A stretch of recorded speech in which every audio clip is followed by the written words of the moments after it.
He didn't bear grudges. He retained memories. Sharp memories. Mel Brooks can recall each and every actor who flubbed a line, disregarded a note, or strode onto the set thinking he was bigger than the picture. And once you're listed, you're not delisted. For over 60 years, Mel Brooks built empires from lunacy. From Blazing Saddles to Young Frankenstein, he redefined comedy with one rule: control the chaos. Behind every wild performance was precision, timing, and above all else, trust. And when that trust broke, Brooks didn't yell, he didn't rant. He wrote you out permanently. The producers, Spaceballs, History of the World. Brooks didn't just cast characters, he built machines. Actors were cogs in something bigger, faster, louder. If the cogs squeaked too much, he replaced it mid-spin. Some actors broke the rule. Some ignored it. Others didn't even know there was a rule. But Mel remembered every one of them. The ones who wasted his time, who thought they were smarter than the script, who forgot they were guests in a world he created from scratch. He's praised 1,000 actors, but 5 stand out for all the wrong reasons.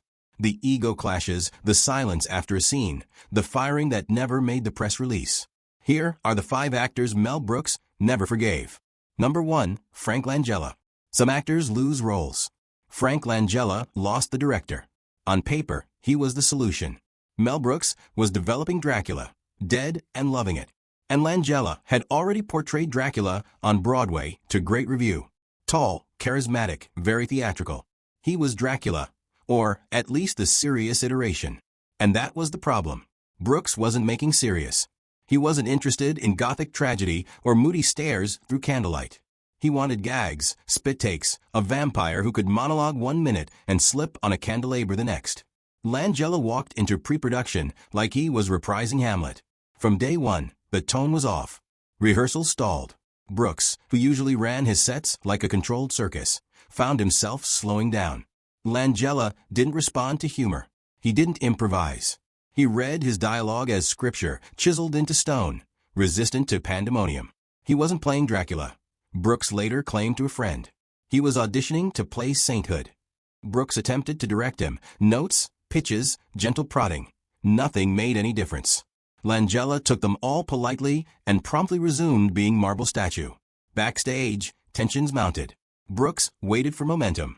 Langella supplied gravitas. Scenes that should have bounced faltered with the burden of each heavy pause. The cast, old pros and character actors, seasoned comedians, began to flinch. Crews murmured, comedy or opera? One line sealed it. At a test read, Brooks presented Langella with an alternate line. Classic Brooks, dramatic build-up with a pratfall ending. Langella blinked, stalled, then flatly asked, "Do you want me to mock the text?" Brooks stared him down for a beat before saying reportedly, "No, I want you to survive it." That was the final straw. At the end of the week, Langella was out of there.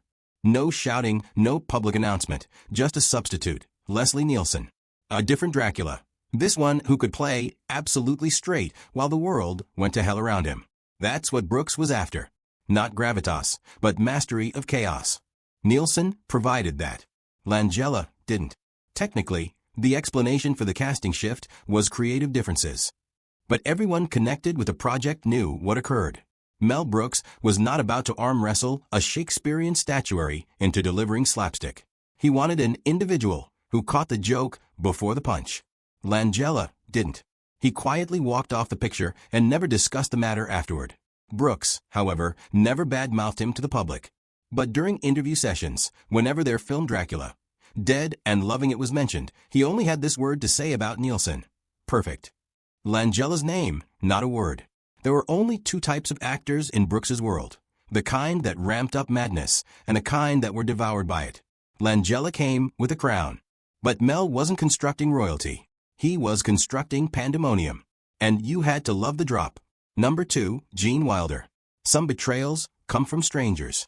Mel Brooks's most painful one came from a friend. Gene Wilder wasn't just another actor. He was Brooks's creative soulmate. Together, they'd rewritten what comedy could be. The producers, Blazing Saddles, Young Frankenstein, they weren't just hits. They were revolutions. But after Young Frankenstein, everything changed. Wilder had written the majority of the screenplay. Brooks shaped it, directed it, and fought to keep it that way in black and white. The end result was sublime, a film masterpiece. But off-screen, something broke. Wilder had another screenplay, Another that he felt with equal intensity. It was the adventure of Sherlock Holmes's smarter brother. He wrote it. He wanted to direct. And he wanted Mel to produce. Brooks declined. Not because it wasn't funny. Not because it wasn't good. But because, according to him, Gene wasn't ready to direct. He thought he was. I knew he wasn't. Wilder resented that as a betrayal. He wanted backing. Brooks provided him with space. The space turned into muteness. Wilder proceeded to film without him. And while it starred familiar faces, Marty Feldman, Madeline Kahn, it lacked that same sparkle. Timing was wrong. The sense of warmth was broken. Brooks and Wilder didn't speak to each other for years. Not a public spat. No hurt soul granting interviews. Two men who were once inseparable traveling down different paths. Brooks reportedly told a friend of his, "It was like seeing your brother move out of the house and set up his bags, only he took your best joke with him." They didn't reunite until years later, in private, while they were each attending a function that each didn't expect. No public apology, no over-the-top bear hug, but instead a handshake, some smiling, and eventually a return to friendship of sorts. Something, however, remained broken. They didn't work together again. Not out of anger, but out of disappointment. Brooks had once claimed that Wilder was the only man he ever trusted with his incomplete ideas. He could present him with a scene half-baked, a joke without a punchline, and Gene would complete it as if he'd already read the epilogue. That trust, however, didn't recur after Smarter Brother. Wilder had stepped out of the circle, and Mel Brooks, for all his laughter, never let someone step out twice. In public, they remained affectionate, kind, respectful. But in Mel's private world, the one built on rhythm instinct and a strange kind of loyalty, Gene Wilder was the actor who cut the thread. Not maliciously, but enough to leave a scar. Because sometimes the person who knows you best knows exactly where to pull. Number 3, Chevy Chase. Mel Brooks had a sixth sense for energy. Before a line, before a rehearsal, he could feel if someone belonged. With Chevy Chase, that instinct screamed, no. They never worked together, not once. And that wasn't by accident. It was by design.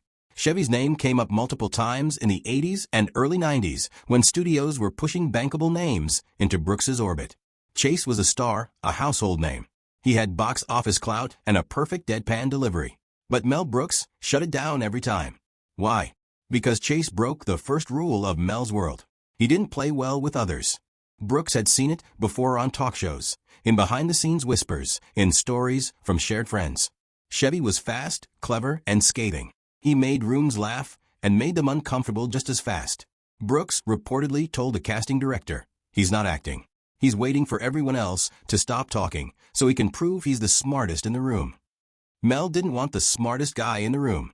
He wanted the most generous, someone who could land a punchline and still let someone else take the final laugh. That wasn't Chevy. The largest near miss was during Spaceballs casting. Chase's name was mentioned for the part of Dark Helmet. He had the voice, the dry wit, the face. Brooks hardly considered it. He wanted Rick Moranis. "Rick knows how to know when to step aside," Mel would later say. "Chevy only knows how to interrupt." The chemistry, not the credit, was paramount.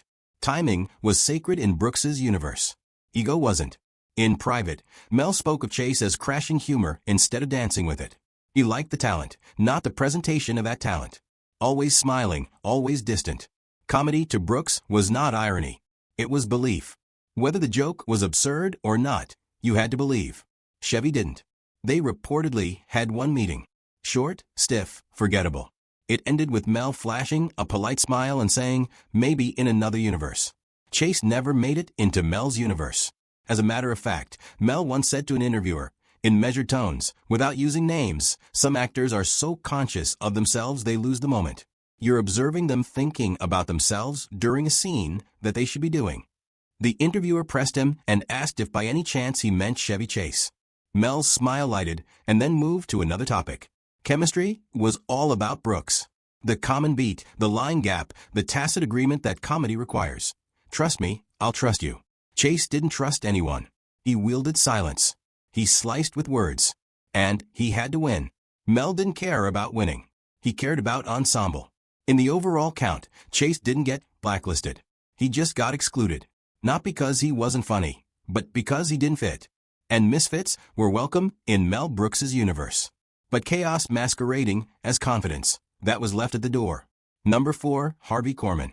On screen, Harvey Corman was golden. Mel Brooks trusted him with some of the biggest laughs in his career and got them. Blazing Saddles, High Anxiety, History of the World, Part 1. Corman could nail a monologue, hold a ridiculous face just long enough, then let it collapse into pure comedy. But behind that brilliance was friction Brooks rarely discussed. He was a veteran of the Carol Burnett Show, where he was the linchpin of sketch after sketch. He was accustomed to freedom, loose scripting, improvisational freedom, the room adapting to him. Brooks's sets weren't set up that way. Brooks conducted. Every line, beat, and response had its purpose. If somebody wandered too far off beat, the entire scene leaned. Corman, talented man that he was, wandered frequently. His greatest disagreement was during High Anxiety. Brooks had him playing an important role. Dr. Montague, the prim, threatening head of the Psychoneurotic Institute for the very, very nervous. Corman wished to reinvent the character. New tics, rewrites, entire new editions. Brooks blocked him. "We already came up with the comedic bit," Brooks told him. "We just need you to see it through." Corman didn't handle it well. Tensions mounted day by day. Corman would hold up between takes, challenge blocking, resist line deliveries. Brooks, typically ready to improvise, began to truncate conversations. What should have been an efficient shoot became a litany of adjustments. The crew later referred to the atmosphere as passive warfare. They didn't scream. They didn't argue. But each line was a bargaining process. Brooks informed a producer during the shoot, "Harvey wants to be the director. I already have that job." By the last week of shooting, they were not really talking to each other. Brooks made his suggestions through his assistant. Corman began to isolate during rehearsals. The spark that had made Blazing Saddles zing had turned brittle. The performance still worked. Corman was too skilled to let the tension show. But Brooks never forgot what it took to get there. After High Anxiety, Corman's name disappeared from future projects, not from malice, from exhaustion. Brooks once explained it simply. Some actors bring joy on set. Harvey brought brilliance, but it always came with resistance. No falling out, no dramatic exit, just unspoken understanding. They had taken each other as far as they could. Corman was still proud of the film. He publicly praised Brooks for years, and Brooks, to his credit, never disavowed Corman's role in his best films. But they were not to work together again. The rhythm had broken. And Mel Brooks, above all else, built his world on rhythm. He could handle madness. He could work with divas, eccentrics, chaos in a costume. But when collaboration turned into competition, the show stopped feeling like a comedy and started feeling like a war. Brooks didn't want to win battles. He wanted to make people laugh. And when that got harder than the joke was worth, he moved on. Number 5, Jerry Lewis. Mel Brooks adored genius, but disliked arrogance. And with Jerry Lewis, he saw one wrapped within the other and decided that it wasn't worth the trouble. Their names were tied together by genre over the years. They were comedic visionaries building worlds of silliness. They directed, wrote, and acted in their own pieces. And to a degree, the studios prompted a collaboration. It happened. In private, Brooks described Lewis as brilliant and exhausting. He liked the nutty professor. He liked the legend. But not the man. The breaking point came during a discussion of castings during the mid-1980s. Brooks was already deep into pre-production of Life Stinks, a social satire that deals with a billionaire who is forced to live on the streets.